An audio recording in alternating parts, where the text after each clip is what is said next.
Talk about a crusher. Yes! Oh! Are you kidding me? And gone!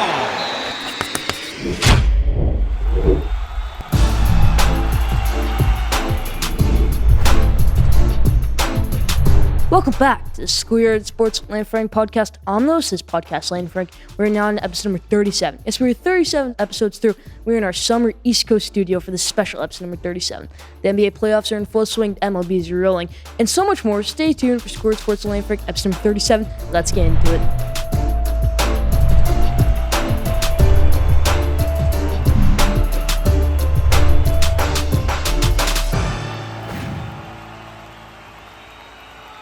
Let's start with episode number 37. How we always do with our headlights in the NBA. All the Eastern Conference series are done now. The Philadelphia Sixers won in 5 games against the Washington Wizards. Okay, it was a good series by the Sixers. It was an amazing series. They lost the game to the Wizards, the 8th seed. Okay, Ben Simmons didn't really have a great series. Joel Embiid got hurt. We're not sure what his status is for game 1 of the Eastern Conference semifinals against the Hawks. But the 76ers did win their series. They're advancing to the second round. That's something.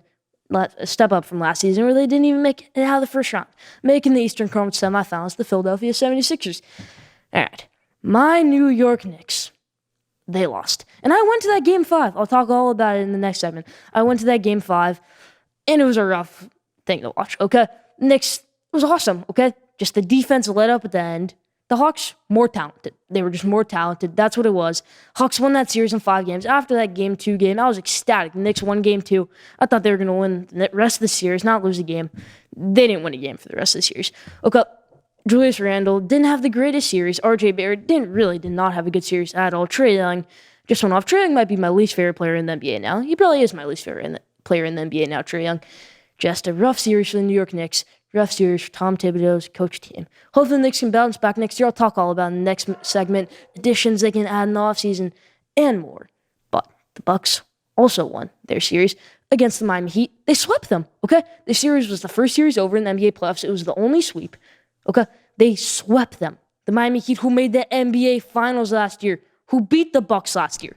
The Bucks, they swept them this year, okay? Jimmy Butler only scored 58 points in that series, 58. Bryn Forbes scored more than him. Who's Bryn Forbes? I know who Bryn Forbes is, but the average NBA fan does not. Jimmy Butler did not play well at all in the series. Okay, you know the Houston Rockets offered James Harden? They offered, you know how every team was making offers for James Harden? The Rockets literally offered James Harden to the Heat for Tyler Hero, Duncan Robinson, Precious Achiuwa, a 2027 first-round pick, a 2028 second-round pick, and Kelly Olynyk. And guess what the Heat said? No. Okay, I love Duncan Robinson. He went to Michigan, one of my favorite players in the NBA. I kind of like Tyler Hero. He had a rough season, though, okay? And they said no because they wanted to keep those 2 players in that young core. What were they thinking?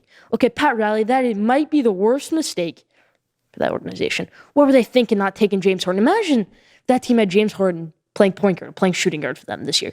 They would have been a whole different story, folks. A whole different story. They wouldn't have had Tyler Hero missing shots. Jimmy Butler's game probably would have been elevated. He would never have to take on such a big role. It was not a good series at all, in any possible way. For the Miami Heat, the Milwaukee Bucks just were amazing against them. But Milwaukee Bucks, what a series. Advance into the second round. They'll have to play the Brooklyn Nets, I'll talk about right now. The Brooklyn Nets. What a series. What a series. You know, that game the Celtics won, that was awesome. Jason Tatum dropped 50. That's pretty much. He had to drop 50. If he dropped 50 every game, they probably would have only won 2 or 3 games. Okay, they wouldn't have won much more. They weren't going to win that series, okay? I'll talk more about the moves they made the first day into the offseason, the Boston Celtics later on in this episode. But the Brooklyn Nets, they won in 5 games. What a series that was. What a series by the Brooklyn Nets. James Harden, Kevin Durant, Kyrie Irving, proven to be the best trio in the NBA. They are. No doubt about it, in my mind. They're advancing to the Eastern Conference semifinals. Well, they'll have to take on the Milwaukee Bucks. Let's move to the MLB where there's a bunch of news. Okay. I'm not trying to be biased, but my New York Mets, this is a tough team, okay? They had 7 of their 9 opening day starters on the IL. Michael Conforto, IL. Jeff McNeil, IL. Okay, Pete Alonso just got back and he hit a home run against the Diamondbacks, but this Mets team, they're tough, okay? People picked them not to finish great this year, even with Francisco Lindor. When Francisco Lindor got off to a tough start, people were really counting them out, saying, oh, this team's not even making the playoffs. The Mets are tied for the lowest losses in MLB, okay? They only have 21 losses. That's tied for the lowest in MLB. New York Mets, 27-21. Not the most wins, not by a long shot. But New York Mets having a great season so far. Jonathan VR, great player. Francisco Lindor starting to get things going. Jacob deGrom in his return. What a start that was. What a start against the Diamondbacks and against the Rockies the week before where he didn't pitch that much. Still a great game by the New York Mets. I am so happy. They got 4 runs in the first inning against the Diamondbacks. They give up 5. David Pearson, I don't know what he was doing in that first inning, but they still won that game. What a series by the New York Mets against the Arizona Diamondbacks. Even though that one controversial loss with the double, foul ball, whatever you want to call it, Josh Reddick game-winning walk-off single, double. But New York Mets playing really well. Start the season so far, midway through it. I'm happy my New York Mets are doing amazing. But let's talk about another team, the Dodgers. Okay, the Dodgers are the best team in baseball. Okay, I'm gonna do my top 5 teams in MLB later on in the episode. But the Los Angeles Dodgers are the best team in MLB. There is no debating that. No debating. They don't have the best record. They don't have the best record. They went through a rough patch during the season. They lost 5 straight series. Angels, bunch of teams. Cubs wasn't a great patch for the Dodgers, but this team, they won the World Series last year. Corey Seager's gonna come back. Cody Bellinger's back when he barely even played. He hadn't played since like April 5th and got back last week. He's already proven off to a hot start. Hit a home run the other night. Cody Bellinger playing amazing. Dodgers playing amazing. This team is the best team in baseball. There's no debating it. That's about it for the headlines this week. Leave your thoughts in the comment section. Now, like I said in the headlines, I went to that Knicks Game 5 where they did get eliminated, but it was so awesome to be back at Madison Square Garden. I did this a couple months ago when the Knicks, it was their first game back with fans against the Warriors. They lost that game also by 10 points. The Knicks lost this game also by a little bit more. They lost by like 11-14. It wasn't a great game for the New York Knicks. It wasn't, but I was loving all the Trae Young chants. It was awesome to be back in the Garden. So many fans. The environment was electrifying. It was amazing. Julius Randle. Okay, people were saying he was having a bad series. Actually, he got off to a great start early in the game. It was like almost towards the end of the first quarter, and I looked up the box score, and he had 10 points and 8 rebounds already. He almost had a double-double, right? Okay, but the New York Knicks, what I realized is that they need a true center. Okay, Mitchell Robinson was on the bench. He, obviously, he's hurt, can't play. Ronald Noel really didn't have a great game. It was awesome seeing him almost fight Solomon Hill at the end of the first half. Got a little chippy at the end of the first half there. Taj Gibson really didn't have a great game. I thought Derrick Rose would play better than they did, but he didn't. Derrick Rose had a really bad game. Alec Burks played pretty well. Reggie Bullock had a couple 3s start the game, which was amazing to see. Reggie Bullock's the best 3-point shooter on the New York Knicks. But let me talk about one player. I'm not trying to hit on the Knicks, my favorite team, but RJ Barrett. All right, RJ Barrett. I love him. Good player. Went to Duke. But he cannot shoot. Okay? I thought he was a good shooter. He's not. He looks better in the box score. Okay? He averages 17 points a game. Gets 20, I think he got like 20 points, but he played really bad, okay? You watch him in person, watch him on TV, he doesn't look good. He doesn't look good at all. Like I said, if the Knicks have to trade RJ Barrett for Damian Lillard or Karl-Anthony Towns, one of those superstars, Bradley Beal, I wouldn't be totally opposed to it.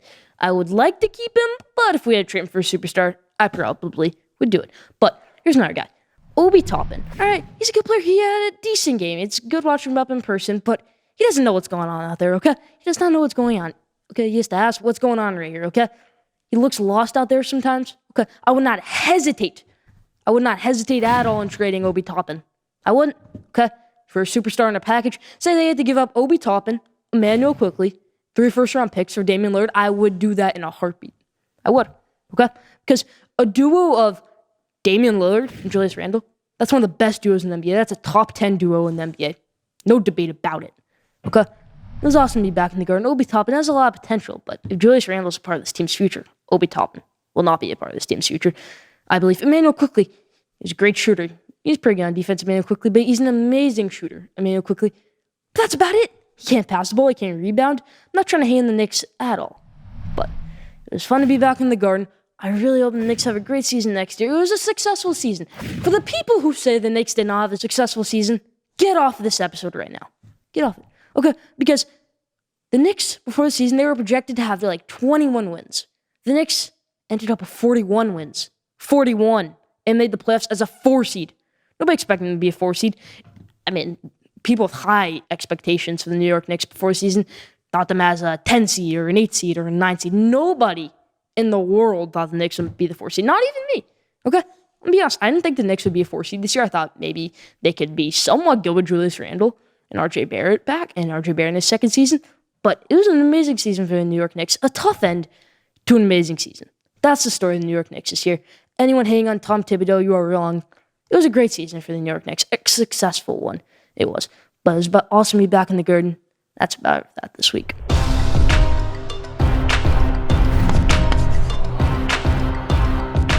Now, did you know this week's Did You Know? It's a good one. Did you know there have been 80 total NCAA tournaments in the history of college basketball?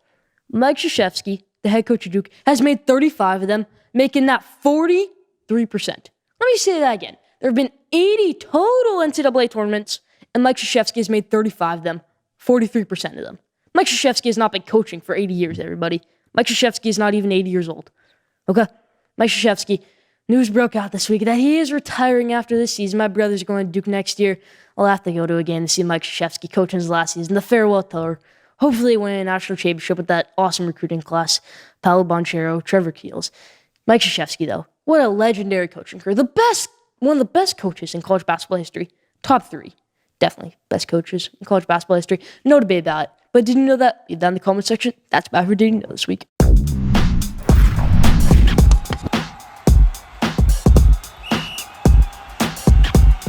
All right, everybody, there is trouble in Boston for the Boston Celtics. All right, they lose Game 5 to the Brooklyn Nets in Brooklyn. What happens the next day? Everything blows up, okay?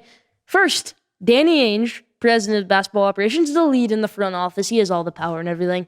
He decided to step down. Okay, not the big news, but not the craziest. Not like Brad Stevens is stepping down or anything. Oh, wait. Yeah, Brad Stevens moving from head coach to be lead of the front office. Lead of basketball operations. He doesn't want to be like a Greg Popovich or Stan Van Gundy like we've seen in the past, where they're the coach and the GM. Bill Belichick's the coach of the Patriots and the GM. Popovich is the coach of the Spurs and the GM. He has full control over the front office. Brad Stevens said, that'd be too hard. He can't do it. So he lost the passion for coaching during the bubble. He'll be back someday. He definitely will be, because he'll regain the passion to coach again. But there is a big dilemma in Boston, okay? The players did not like Brad Stevens. Okay, maybe earlier they did, but you can't start a rebuild when you have 2 All-Stars, Jaylen Brown and Jason Tatum. You just can't. Okay, this is an Eastern Conference Finals caliber team, but they only made the first round this year, okay? That's about it. They're Eastern Conference Finals caliber team, but they only made the first round. All right? This team needs a former player as a coach, because there's reports that Marcus Smart hated Brad Stevens, okay? Brad Stevens isn't going to get everything out of this team, okay? Mark Jackson might. Mark Jackson, currently working at ESPN, a former NBA coach, former NBA player for years. He'd be a good coach for this team. I'm not sure if they would pull the plug on him. Say if Nate McMillan isn't back with the Hawks next year, which is pretty unlikely. I said this on the Schoolyard Sports Instagram, that he would be a great hire. He would be the favorite for that job. He would be the top candidate. No debate about it. And then maybe a long shot, Kevin Garnett. Okay, Kevin Garnett, you think he was a coach a couple years ago, training coach signing for the Bucks. He would be, former Celtics player. They need a former player. He has no head coaching experience, but neither did Steve Nash. And Steve Nash is currently coaching the best team in the NBA, the Brooklyn Nets. Okay, that's what it is. Kevin Garnett would be a pretty good selection for this team. I'm not sure if Boston management would do it, Brad Stevens would do it. I think the person they should hire, and that they will hire, is Mike D'Antoni. Mike D'Antoni, Rockets coach last year, Knicks coach formerly, Nets assistant coach currently right now. Steve Nash calls him their offensive coordinator, okay? He's gotten everything out of that team. Same with Steve Nash, okay? This team needs Mike D'Antoni, okay? Mike D'Antoni, not a former player, but, he's a great coach, okay? Mike D'Antoni is an amazing coach, great offensive system. He could have Jason Tatum dropping 30, 40 a night, okay? Jason Tatum could be averaging 30 points, and Mike D'Antoni and Jaylen Brown could be averaging 25. Kellen Book could maybe be averaging 17 points, okay? This team could be back to the Eastern Conference semifinals next year if they get Mike D'Antoni. But say they go after Damian Lillard this offseason, then they can make the finals next year. Okay? Then they can. I'm happy Brad Stevens is in the front office. Maybe he can excel better. I'm not sure. Brad Stevens, it was a shocking move, okay? It was the first day of the offseason, okay, for the Celtics. People don't realize it. It was the first day of the offseason. They lost. They got bounced from the playoffs. And that day, Danny Ainge stepped down. And then Brad Stevens stepped down. Okay? I was like, all right, Danny Ainge is stepping down. Not a big deal. But then I saw the Brad Stevens thing. I was freaking out. I was trying to make sure that he still wasn't the coach. It wasn't the coach GM thing. But no. Brad Stevens stepping down. He's going to lead the search for a new coach. And I think they'll end up with Mike D'Antoni. And I think that's an amazing selection, Mike D'Antoni. I think that should be the favorite, and I think that would be a great coach for them, unless Nate McMillan somehow isn't back with the Hawks next year, which probably won't happen. Heard a report, Lloyd Pierce. Okay, realize the Hawks were one of the worst teams in the NBA this year when Lloyd Pierce was their coach, and then they fired him. Nate McMillan turned them into one of the best second-half teams in the NBA. Okay, people don't realize that. Nate McMillan fully turned around this team. Lloyd Pierce would not be a great coach for the Celtics. He would not be. Jason Kidd, I've been hearing a couple of rumors about. Okay, that'd be a good coach, but Mike D'Antoni would be better. Okay, Jason Kidd really hasn't had great success as an NBA head coach. He really hasn't. He wasn't great with the Nets, wasn't great with the Bucks. Okay, this would be amazing, Mike D'Antoni, if he went to Celtics. But Boston, everything broke up there. The first day of the offseason on Wednesday. Craziness in Boston. That's about from my take. Leave your thoughts in the comment section.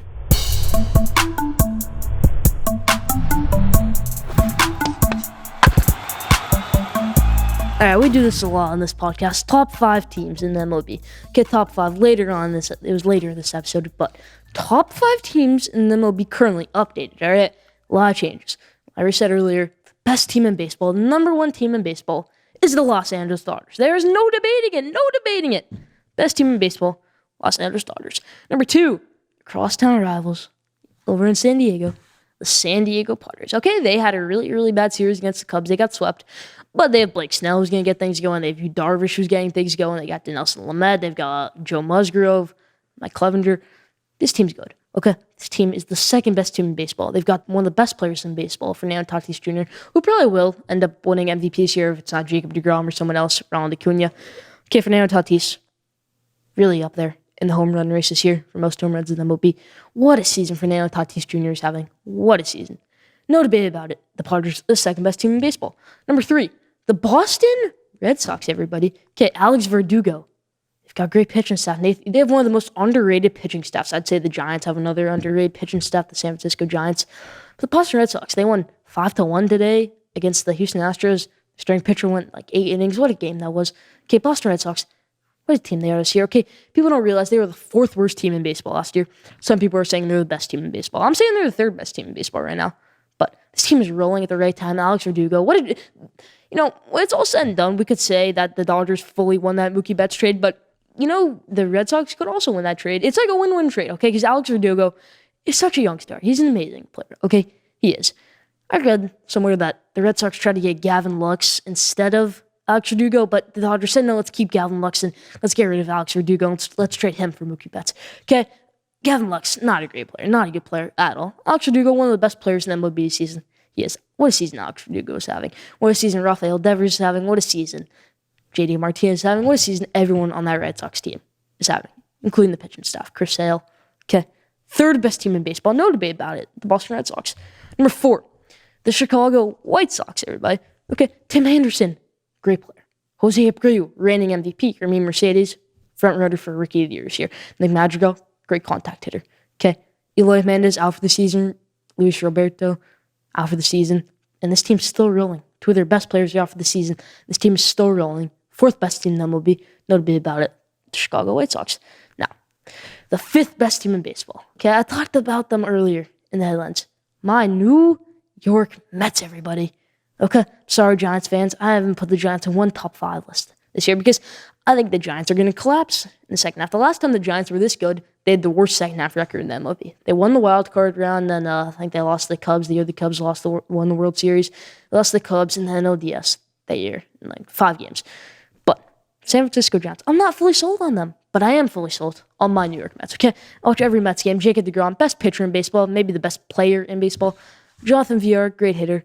Pete Alonso, one of the best home run hitters in the MLB right now. MLB past 5 years, you could say. Pete Alonso, okay. Francisco Lindor starting to get things going. When Michael Conforto gets back, Jeff McNeil gets back, when Noah Syndergaard gets back, when Carlos Carrasco gets back, this team's going to get rolling again. Okay, they're going to have an amazing second half. This is the 5th best team in MLB. I hope they can jump up in my rankings. I hope the Mets can do well. They're playing a series in San Diego right now against the Padres. But the Mets, the 5th best team in baseball, in my opinion, New York Mets. That's about for my top 5 teams in the MLB. Leave your top 5 teams in the MLB in the comment section.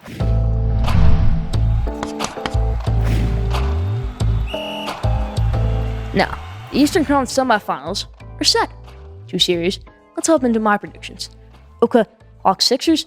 The Hawks had a great series against the Knicks. They did. They won in 5 games, but they're going to lose in 5 games now. Okay, Philadelphia Sixers really didn't have a great series against the Wizards. Okay, they won in 5 games, but that was against the Wizards. The Wizards, everybody. Okay, Wizards not even close to being a top 10 team in the NBA even.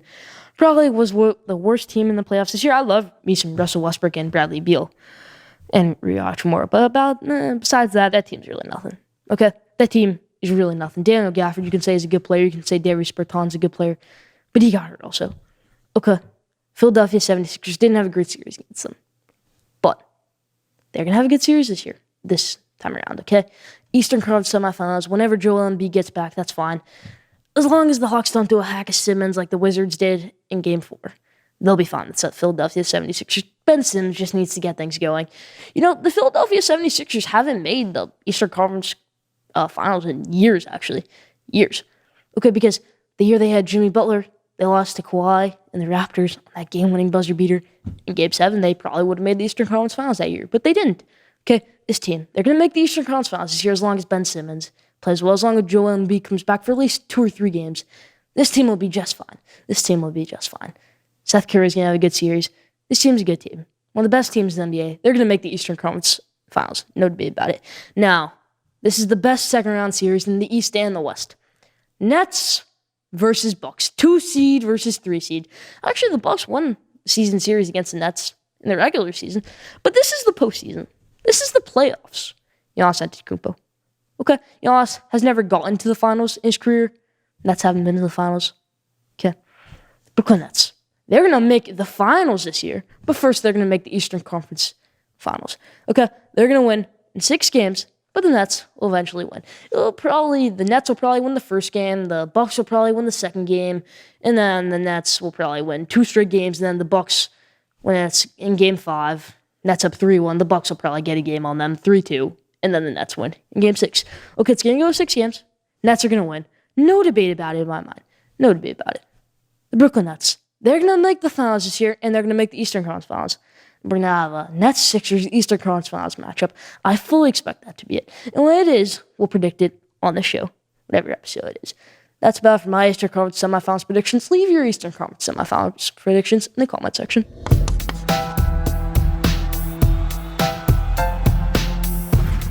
All right, this or that. And for our new listeners and viewers, this or that is basically, I'm trying to almost divide teammates and opponents in this segment, okay? This or that, I pick between 2 players, 2 teams, whoever I think's better. Let's hop into it.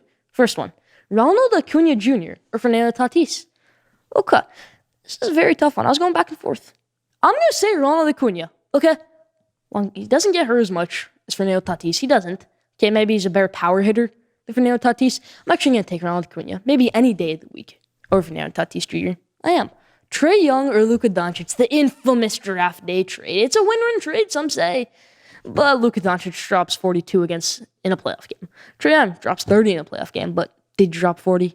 No. Luka Doncic, an amazing player. This is really easy for me in my mind. Okay, it is. Luka Doncic, much better than Trae Young. Why didn't the Hawks draft Luka Doncic? Why did they not draft Luka Doncic? Okay, they want the Trae Young over Luka Doncic. Trae Young, great for them, but not as good as Luka Doncic would have been. Okay, Luka Doncic with that core would have been amazing.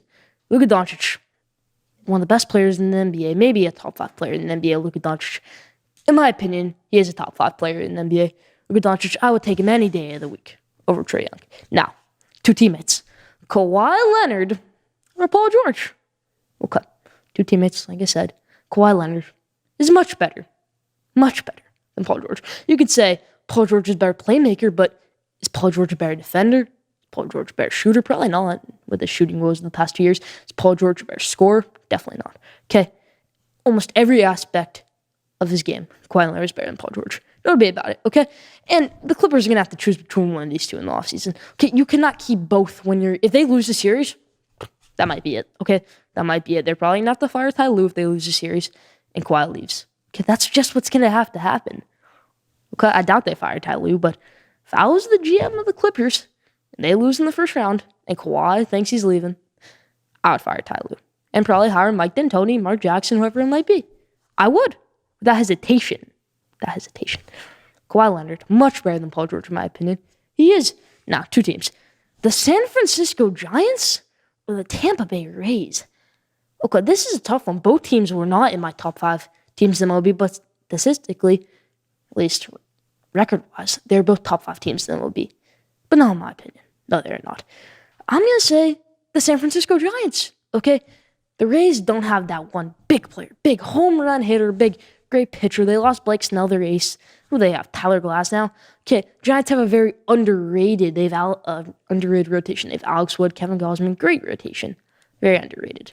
It is Kevin Gausman having a great season. Same with Alex Wood. This team is very good. Rolling at the right time. Mike Yastrzemski, good team. Austin Slater. Very happy that the Giants are having a great season. Not a top 5 team in my opinion, but the Rays might not even be a top 10 team in my opinion. They might not be. Okay, love Austin Meadows. Love me some Tyler Glass now. But no, Giants are easily better than the Tampa Bay Rays. No debate about it. That's about it for my takes. That's about it for this week. Leave your thoughts in the comment section.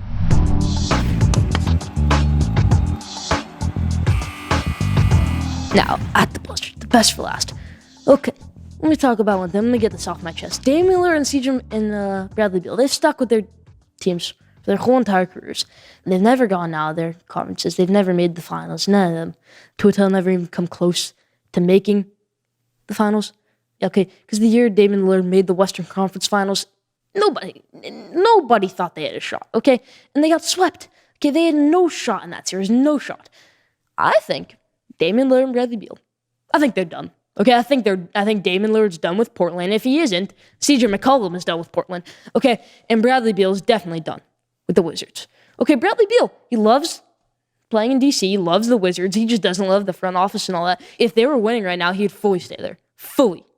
No debate about it. He loves playing in Washington. But I do think it's gonna come down to where he asked for a trade because he was upset that they traded John Wall. Okay, Russell Westbrook, I think he might get traded this offseason also. I really do.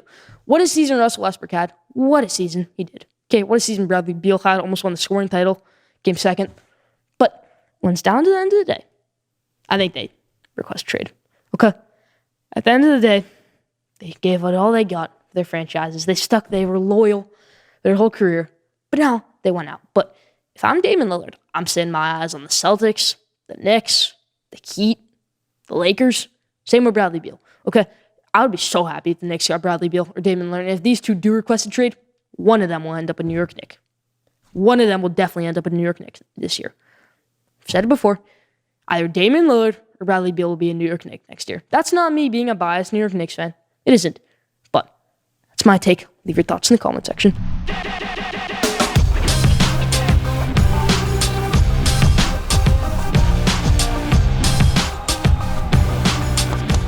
Now, question of the day. This week's question of the day is, who will come out of the Western Conference this year? Will it be the Lakers if they miraculously come back against the Suns? Will it be the Suns? Will it be the Jazz? Will it be the Clippers? Will it be the Mavericks? Or will it be someone else? Leave your answer in the comment section. Will it be the Nuggets? Who will come out of the Western Conference this year? Who will make the finals representing the Western Conference this year? Leave your answer in the comment section. That's about for question of the day this week. That's about for Schoolyard Sports Lane Freak, episode number 37. Thank you for tuning in. Follow Schoolyard Sports on Instagram at Schoolyard Sports. Follow Schoolyard Sports on Twitter at Schoolyard Sport. Don't forget to subscribe, rate, and review for the best sports content in the world. We'll see you back here next week in episode number 38.